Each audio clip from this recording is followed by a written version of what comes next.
Assalamualaikum warahmatullahi wabarakatuh. Kami dari kelompok aplikasi teknologi DNA akan mempresentasikan hasil kerja kelompok kami, yang disusun oleh 1. Febri Nurkori, 2. Hoirul Umam, 3. Rosalia Rohma, 4. Roma Uli Purba, 5. Cindy Anggraeni, 6. Delpilika. Teknologi DNA.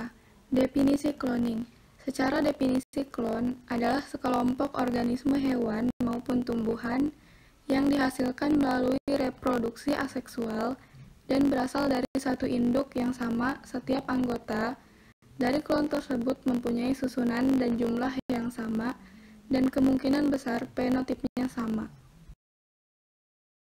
Yang selanjutnya ada sejarah cloning. Sejarah cloning yang pertama adalah sejarah cloning pada tanaman, dalam arti melalui kultur sel, mula-mula dilakukan pada tanaman wortel. Dalam hal ini, sel akar wortel dikultur, dan tiap selnya dapat tumbuh menjadi tanaman lengkap. Teknik ini digunakan untuk membuat klon tanaman dalam perkebunan. Dari sebuah sel yang mempunyai sifat kultur, sampai ribuan atau bahkan jutaan sel. Tiap sel mempunyai susunan gen yang sama, sehingga tiap sel merupakan klon dari tanaman tersebut. Yang selanjutnya sejarah cloning pada hewan.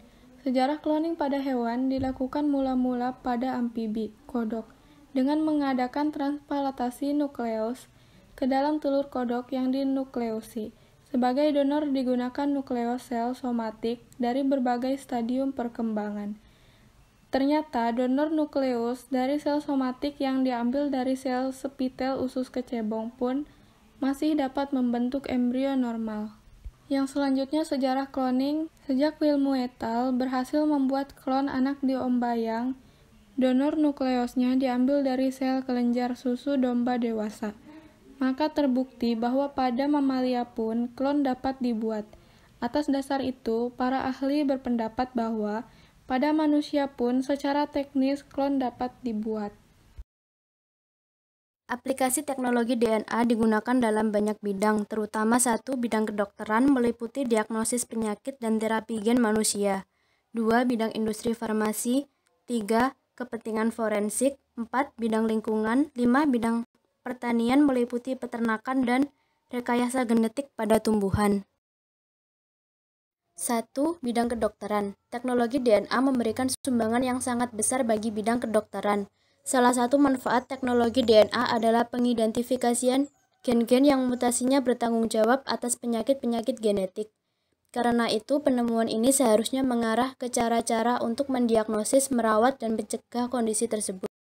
Diagnosis penyakit. Hal baru dalam diagnosis penyakit infeksi telah dipaparkan oleh teknologi DNA, khususnya dalam pemanfaatan PCR atau poliakrilamida, bagian DNA yang berupa gel, untuk menelusuri patogen-patogen tertentu. Misalnya karena urutan DNA HIV diketahui, PCR dapat digunakan untuk memperkuat dan kemudian mendeteksi DNA HIV dalam sampel darah atau jaringan. Hal ini merupakan cara terbaik untuk mendeteksi suatu infeksi yang tidak tampak. Saintis kedokteran sekarang dapat mendiagnosis ratusan kelainan genetik manusia dengan menggunakan teknologi DNA. Mereka dapat mengidentifikasi semakin banyak penyakit individu yang mempunyai penyakit genetik sebelum munculnya gejala atau bahkan sebelum lahir.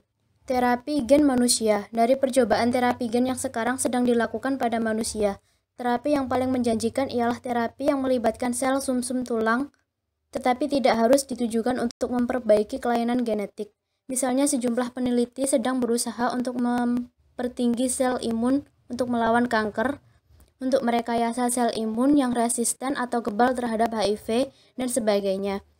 Sebagian besar percobaan ini masih dalam taraf pendahuluan yang didesain untuk menguji keamanan dan kelayakan prosedur dan bukan berupa penyembuhan. 2. Bidang industri farmasi. Teknologi DNA telah digunakan untuk menciptakan banyak produk farmasi yang bermanfaat, yang sebagian besar merupakan protein, dengan mentransfer gen untuk produksi protein yang dikehendaki ke dalam bakteri, ragi, dan jenis sel lainnya yang mudah tumbuh dalam jaringan tubuh. Maka seseorang dapat memproduksi protein dalam jumlah besar yang secara alami hanya terdapat dalam jumlah sangat sedikit. Salah satu aplikasi praktis yang pertama dari penyambungan gen yaitu produksi hormon mamalia dan protein pengaturan mamalia lain di dalam bakteri. Insulin manusia dan hormon pertumbuhan manusia merupakan contoh utama.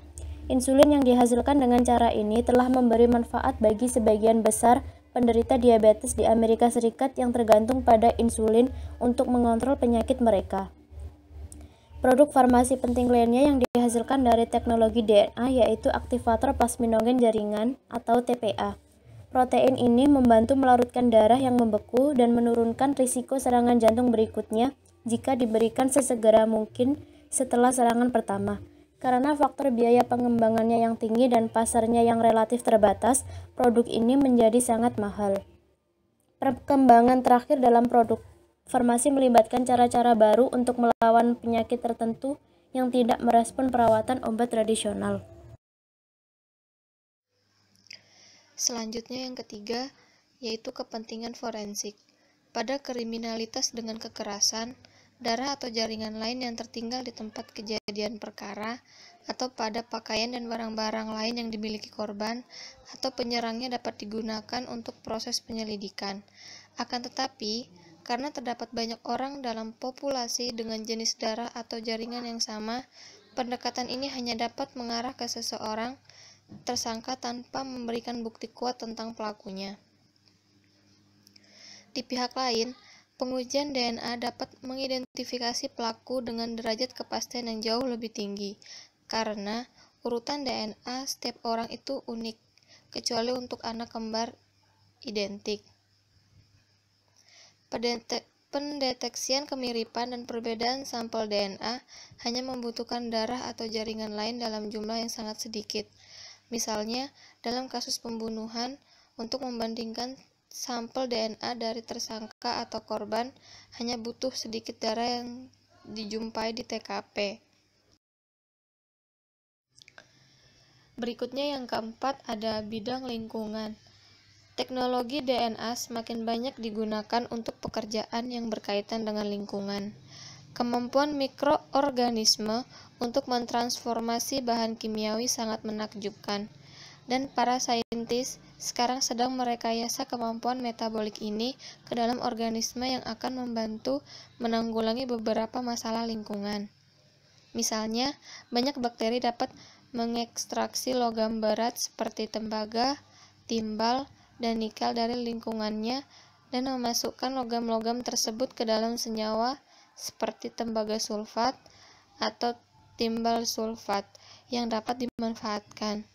Mikroba yang direkayasa secara genetik mungkin menjadi penting dalam penambangan mineral, terutama ketika cadangan biji telah habis, dan pembersihan limbah tambang yang sangat toksik atau beracun. Yang kelima ada bidang peternakan. Yang A, yaitu peternakan. Selama lebih dari 1 dasawarsa, hewan ternak telah diberi perlakuan dengan produk-produk yang dihasilkan dari metode DNA rekombinan.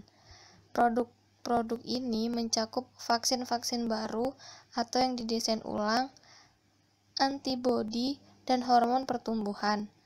Misalnya, beberapa sapi perah disuntik dengan hormon pertumbuhan yang dibuat oleh E. coli untuk menaikkan produksi susu, atau vaksin ini biasanya meningkatkan sebanyak 10% dan juga meningkatkan perolehan bobot dalam daging ternak. Kemudian yang B, rekayasa genetik pada tumbuhan. Dengan cara yang mencengangkan, tumbuhan sejauh ini telah terbukti lebih mudah direkayasa daripada sebagian besar hewan. Untuk banyak spesies tumbuhan dewasa dapat diregenerasi dari sel tunggal yang ditumbuhkan dalam kultur. Dengan demikian, manipulasi genetik dapat dilakukan pada sel tunggal yang kemudian dapat digunakan untuk meregenerasi organisme baru dengan sifat baru. Tumbuhan yang penting secara komersial yang bisa tumbuh dari sel somatik tunggal meliputi kol, jeruk, wortel, tomat, kentang, dan tembakau. Rekombinasi DNA. Teknologi DNA rekombinan merupakan kumpulan teknik atau metode yang digunakan untuk mengkombinasikan gen-gen secara buatan. Definisinya, pembentukan kombinasi materi genetik yang baru dengan penyisipan molekul DNA ke dalam suatu vektor sehingga terintegrasi dan mengalami perbanyakan di dalam sel organisme atau sel inang. Teknologi DNA rekombinan meliputi yang pertama, teknik untuk mengisolasi DNA, dan yang kedua, teknik untuk memotong DNA, yang ketiga, teknik untuk menggabung atau menyambung DNA, yang keempat, teknik untuk memasukkan DNA ke dalam sel hidup sehingga DNA rekombinan dapat bereplikasi dan dapat diekspresikan. Selanjutnya, alasan dapat dilakukan rekombinasi DNA adalah yang pertama, struktur DNA semua spesies sama. Yang kedua, DNA dapat disambung-sambungkan. Dan yang ketiga, ditemukan enzim pemotong atau penyambung. Yang terakhir, gen dapat terekspresi di sel apapun. Faktor-faktor DNA rekombinan. Yang pertama, enzim atau pemotong dan penyambung. Yang kedua, vektor atau plasmid. Yang ketiga, agen atau sel target atau bakteri. Yang pertama, untuk penjelasan enzim atau pemotong. Setiap enzim restriksi atau endonuklease restriksi mengenal sekuen pemotongan yang khas dan memotong DNA pada situs pemotongan yang khas. Bisa dilihat pada tabel berikut. Enzim restriksi untuk memotong DNA, contohnya enzim EcoRI, setelah diisolasi pertama kali oleh Herbert Boyer pada tahun 1969 dari E. coli, enzim EcoRI memotong pada bagian antara basa G dan A pada sekuens GAATTC. Sifat enzim restriksi yang pertama, bekerja terspesialis. Tiap enzim mengenal dan memotong hanya pada urutan nukleotida tertentu pada DNA. Yang kedua, menghasilkan potongan atau fragmen runcing bila memotong DNA yang hanya bisa dicerangkan oleh DNA yang mempunyai fragmen yang sama persis dan lain. Yang pertama, enzim penyambung. Nama lain dari enzim penyambung adalah enzim ligase. Enzim ligase berfungsi menyambung uraian nukleoida. Sifat enzim ligase. Ligase DNA tidak dapat menyambung DNA uraian tunggal, jadi hanya bisa digunakan pada DNA rangkap karena mengkatalisasi ikatan fosfodinester antara dua rantai DNA. Yang kedua, vektor atau plasma. Terdapat pada bakteri, DNA selain kromosom terbentuknya sirkuler, umumnya berukuran kecil, lebih kecil dari ukuran kromosom. Jenis, jumlah, dan ukurannya bervariasi antara sel dan antara jenis bakteri. Fungsi plasmid pada pembentukan DNA rekombinan. Yang pertama, digunakan sebagai vektor untuk mengklonkan gen atau mengklonkan fragmen DNA atau mengubah sifat bakteri. Yang kedua, untuk memperbanyak gen atau mengcopy gen yang telah disisipkan dengan bantuan sel bakteri. Yang ketiga adalah gen atau sel target atau bakteri. Agen atau sel target yang digunakan biasanya berupa mikroba, umumnya bakteri, contohnya E. coli. Yang kedua, bakteri yang telah diinfeksi memperbanyak plasmid titipan ketika bereproduksi. Alasan pemilihan bakteri untuk rekombinan DNA. Yang pertama, daya reproduksi bakteri tinggi dan cepat sehingga diperoleh jumlah keturunan yang banyak dalam waktu yang singkat. Yang kedua, merupakan mikroba yang mengandung banyak plasmid. Yang ketiga, tidak mengandung agen yang membahayakan. Proses rekombinasi DNA. Para penderita diabetes mellitus atau kencing manis membutuhkan asupan insulin. Gen insulin manusia diambil, kemudian disambungkan ke dalam plasmid bakteri yang sudah dipotong oleh enzim restriksi endonuklease membentuk kimera atau DNA rekombinasi. Kimera dimasukkan ke dalam agen dan disambungkan dengan bantuan enzim ligase untuk dikembangbiakkan. Mungkin sekian yang dapat kami sampaikan. Apabila ada kekurangan dan kesalahan dalam penyampaian materi, kami memohon maaf sebesar-besarnya. Terima kasih. Wassalamualaikum warahmatullahi wabarakatuh.